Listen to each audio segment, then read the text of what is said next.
এই আল্লাহর ওলিদের কথাগুলো খুঁটিতে ঢুকিয়ে রাখবেন, মগজে ঢুকিয়ে রাখবেন। আবেগে ভেসে গেলে হবে না।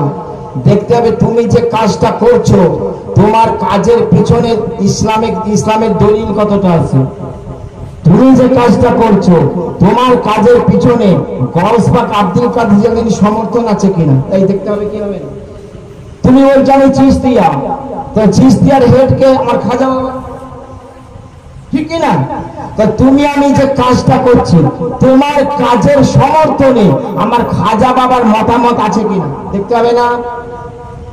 তুমি বল আমি মুজাদ্দিদিয়া তরিকা, তো হযরত মুজাহিদ আল-পেশানি তার আপনার মতামত আছে কিনা তুমি যে কাজ করছো তার পিছনে দেখতে হবে।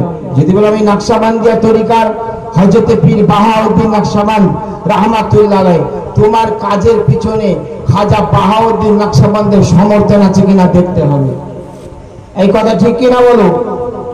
আবেগে বসে সব করে ফেলো, এর নাম মোহাব্বত নয় বাবা। বুঝতে পেরেছেন? হুসাইন পাককে মহব্বত করো, আহলে বাইতকে মহব্বত করো, চোখের পানি ফেলো, কাঁদো, জায়েজ, পথ না পিটে, সিনা না চাপে। এই 24 পরগনার মুসলমান বিশ্ববিখ্যাত কারবালার ইতিহাস যে কিতাবের মধ্যে লেখা আছে বাবা, ওই কিতাবটার নাম হচ্ছে তারিখে তাবারি। আর একটা কিতাবের নাম হচ্ছে আল বিদায়া ওয়ান নিহায়া। আল বিদায়া ওয়ান নিহায়া এই কিতাবের মধ্যে লেখা আছে, তারিখে তাবারির মধ্যে লেখা আছে যে কারবালার জমিনে যখন আমার ইমাম হোসেন পাকের আত্মীয় পরিজনরা শহীদ হয়ে গেল, যখন সবাই শহীদ হয়ে গেল, দুধের শিশু আলী আসগর বাপের কোলে শহীদ হয়ে গেল বাবা। জওয়ান বেটা 18 বছরের নয়ন জোড়ানো বেটা, নাম হচ্ছে তার হযরত আলী আকবর, যার মুখমণ্ডলটা ছিল দয়াল নবীজির মতো।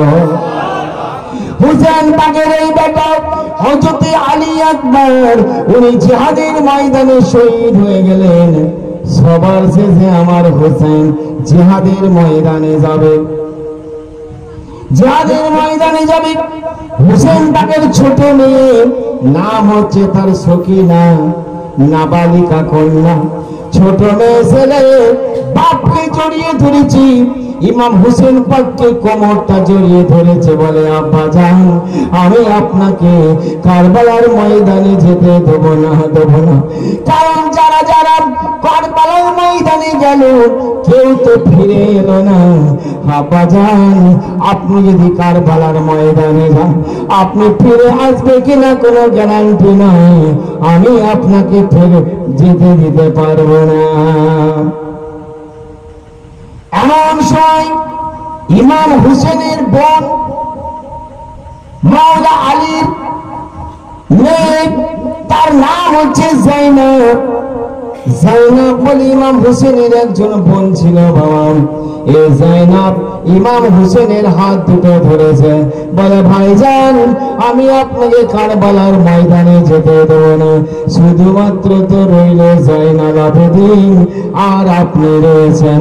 আপনি যদি জিহাদের ময়দানে চলে যান, কারবালার ময়দানে যদি আপনি চলে যান, আপনি ফিরে আসবেন কোনো গ্যারান্টি নাই।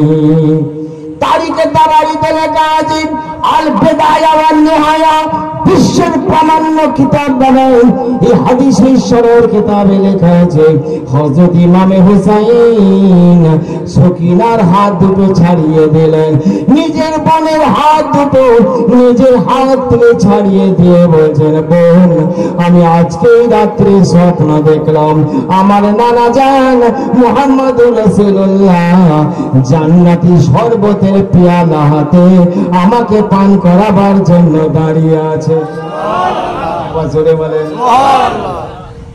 আমার বোন জাইনাব, আমি যাই বাতিলের বিরুদ্ধে জিহাদ করি, আর যদি আমি মারা যাই, যদি আমি শহীদ হয়ে যাই, ও আমার বোন তোমার হাত ধরে আমি বলি তুমি যেন মাথার চুল ছিঁড়বে না, তুমি যেন বুক চাপড়াবে না, তুমি যেন পিঠ চাপড়াবে না। আমার জন্য দোয়া করবি, আমার জন্য তুমি নীরবে অশ্রু ঝরাবে, চোখের পানি ফেলবে, তুমি যেন বুক চাপড়াতে যেও না আমার বোন গো। তার কারণ আমি হুসাইন 8 বছর বয়সে আমার নানা জানকে বলতে শুনেছি, বুক চাপড়ানো মুসলমানদের পদ্ধতি নয়, বুক চাপড়ানো হলো কাফেরদের তরিকা। খোদ ইমাম হুসাইন নিজের বোনকে পালন করছে।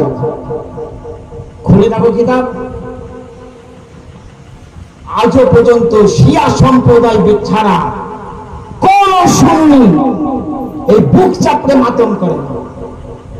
বুক চাপড়ে মাতম করার পক্ষে আমার খাজা বাবার সমর্থন নাই, বুক চাপড়ে মাতম করার পক্ষে আমার গজবাগের সমর্থন নাই, 4 পীরানে সিলসিলার সমর্থন নাই, 4 মাযহাবের ইমামদের সমর্থন নাই। এবার জোরে বলেন। তাই বলে মুসলমান ইসলামকে পালন করো, নবীর তরিকায় ইসলাম পালন করো। আহলে বায়তরা যে ইসলামকে আমাদের সামনে থ্রো করেছেন, পাঞ্জাতন পাকেরা যে পদ্ধতিতে ইসলামকে আমাদের সামনে পরিবেশন করেছেন, ওইভাবে আমাদের ইসলামের উপর কায়েম থাকতে হবে, তবে আমরা হযরত ইমাম হোসেন পাকের প্রেমিক হতে পারবো। আবার জোরে জোরে বলেন। বুঝতে পেরেছেন? চোখের পানি ফেলবে, কান্না নবীর সুন্নাত, হোসেন পাকের গমে, আমার হোসেন আলাইহিস সালামের দুঃখে আপনি যদি কান্না করেন, চোখের পানি ফেলেন, এটা নবীজির সুন্নাত। আবার জোরে বলেন।